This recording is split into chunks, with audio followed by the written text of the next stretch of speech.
Alright, explanation time. What's up y'all, I'm Ross Swinson. Today I'm going to be showing you how to play the main theme from No Straight Roads. Now No Straight Roads is a video game that came out this past summer, and one of my students, Katie, actually showed it to me, and we learned this song in a lesson, and it was a lot of fun. So figured I'd show you guys as well. Let's get started. So first I had to record two different guitar tracks for this just because they kind of overlap a little bit. The very first thing you hear is this.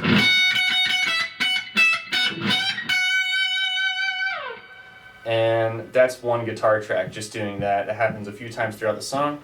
All you're doing is high E string, 14th fret and 12th fret, and then doing a little bend on the 14th fret.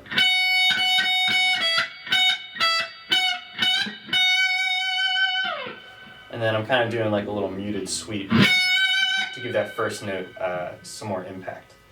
That's really all that guitar does at the very beginning. Later that part is a little bit longer. It goes like this.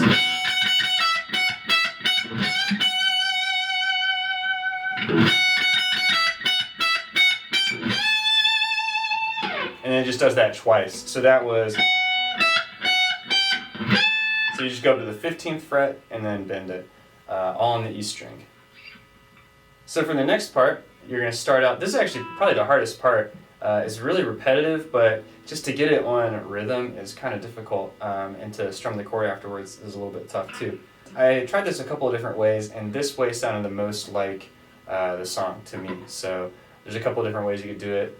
Here's my way.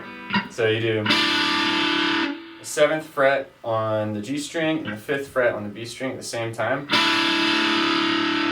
And then you're going to do this little lick right here. So that's 7 and then to 5 on the B string, but you're going to do 5, 7, 5 hammer on and pull off on the B string. And then back to 7 on G, 5, 7, B, all the way up to 5 on E.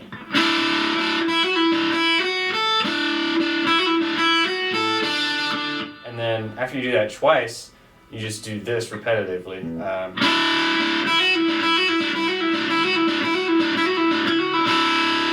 then you strum the chord at the end. So the whole thing together would be like this.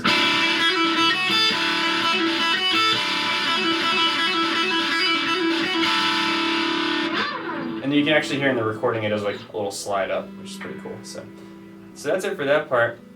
After that, it kind of goes into the main theme that's a little bit more melodic and a little bit catchier. So we start out on the 7th fret of the B string, and it goes like this.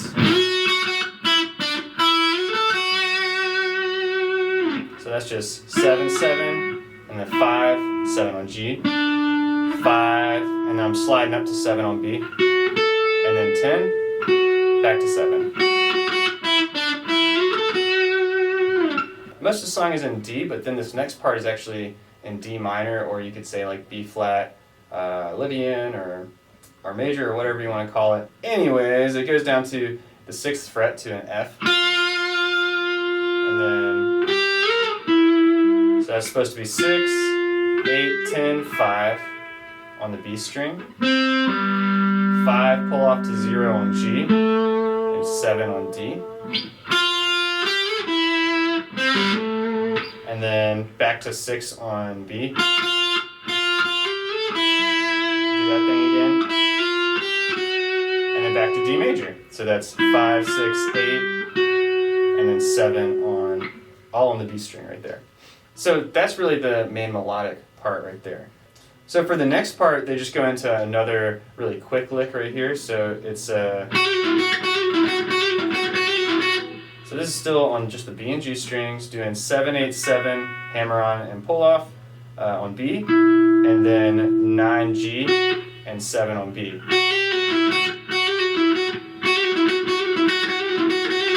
Does that 4 times, and then slide up to 10 on B, 10 E, back to 10 on B.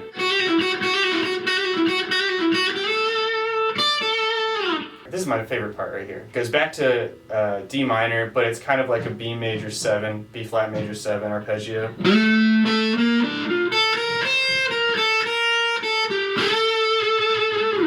So So you're going, and there's a bunch of different ways to do this as well. I changed it to this position mainly because of the bend that just happened right there.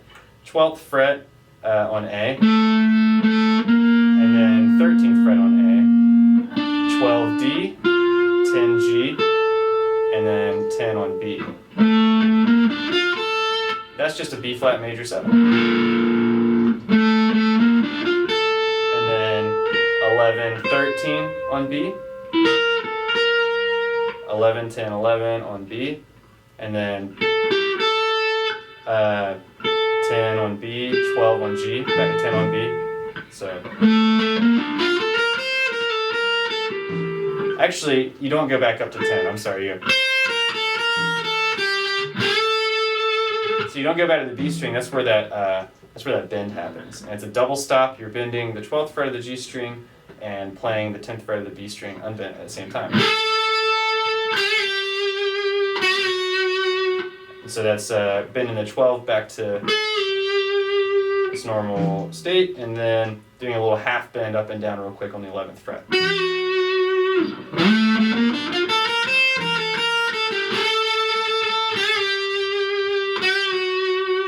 And then after that,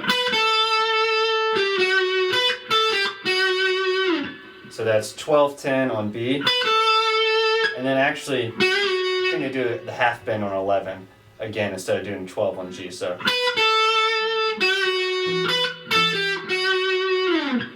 and that's it. So that's my favorite part there. After that, it goes back to the intro lick.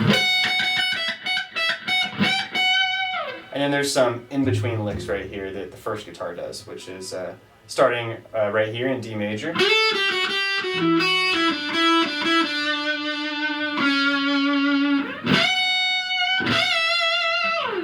So that's on the B string, 10, 8, 7, 8, 7, 9 on G, 7 on B, and then 9, 7, 9, 7, 9, 7 on G.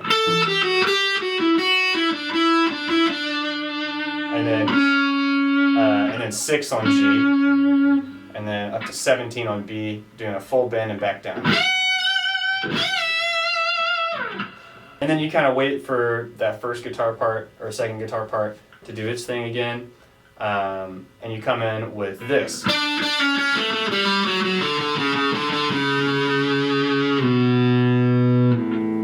So this is like a D major 7 arpeggio starting on the octave. So that's 7 and 6 on G, 7D,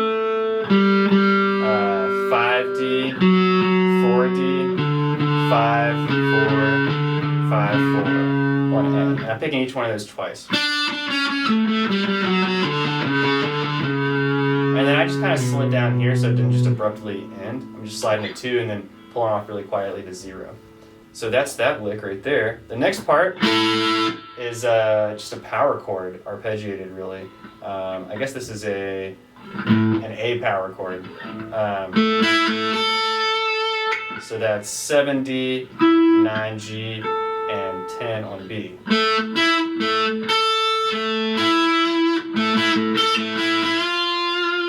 And then you end on the G string bending 9, just a half bend. And you do it again. This time sliding up to 12 on G. And then doing this quick 9, 10, 9, 7, 9 on G.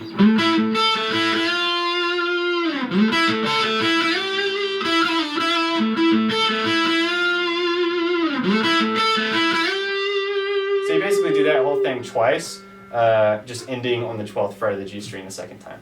Now back into basically the very beginning lick. That part happens again.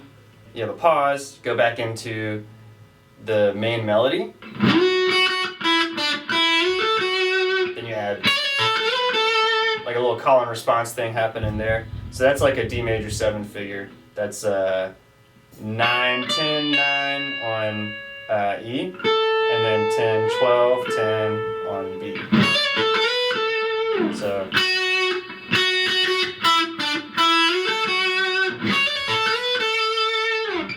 back to this part. This part hasn't really changed.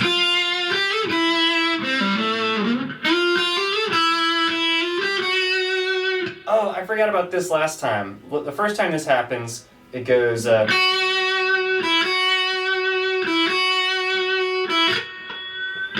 a little bend on the 7. This time it's very similar, but it sounds like this. So.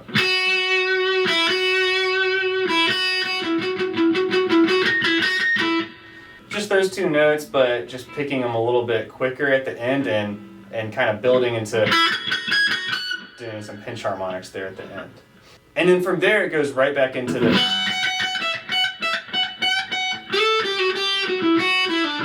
Except this time you do a little bend.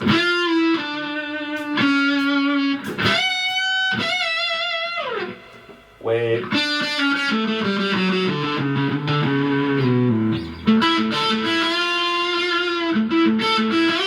Do that whole thing. And then it ends right here.